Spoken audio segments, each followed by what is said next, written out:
Laws don't just appear and work instantly. Some take decades to change behavior. Others happen overnight, and some face massive resistance before they stick. Let's see how exactly this takes place. First, we have a gradual adoption, such as not allowing smoking inside of businesses, which took about a 30-year period before it was fully adopted. Second, we have an instant implementation, such as the EU and the USB-C law, which instantly changed everyone's ability to buy a lightning-cabled iPhone. And lastly, we have with resistance, such as a seatbelt law, which faced significant political resistance while eventually becoming the social norm.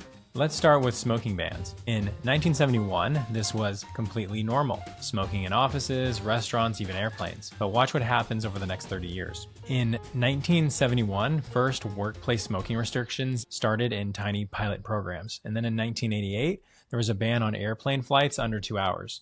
In the 1990s, restaurants started creating non-smoking sections, which, let's be honest, was like having a non-peeing section in a swimming pool. It's about changing what we consider normal. Each small restriction made the next one feel reasonable. Now in the 2000s, full restaurant bans came into effect.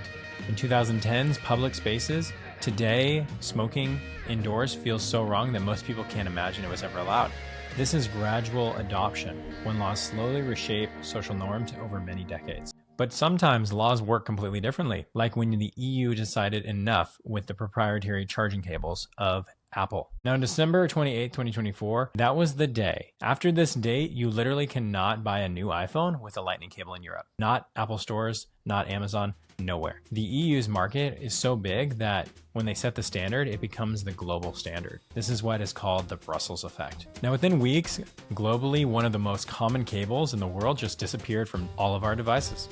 That's instant implementation, when a law creates immediate worldwide change. The crazy part, the EU passed this law in 2022, gave companies 2 years to prepare. The actual flip happened in a matter of a couple days. Now let's talk about resistance.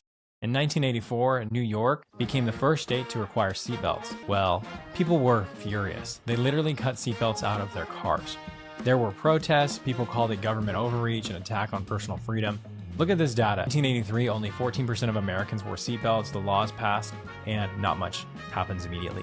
In 1985, 21% of people were actively resisting wearing seatbelts. The first few years were rough. Police had to pull people over just for not wearing seatbelts. People paid fines and still didn't comply. But then something interesting happened. Social proof kicked in. As more people started wearing them, whether they wanted to or not, it started feeling weird not to wear one. People started noticing. They felt safer wearing a seatbelt.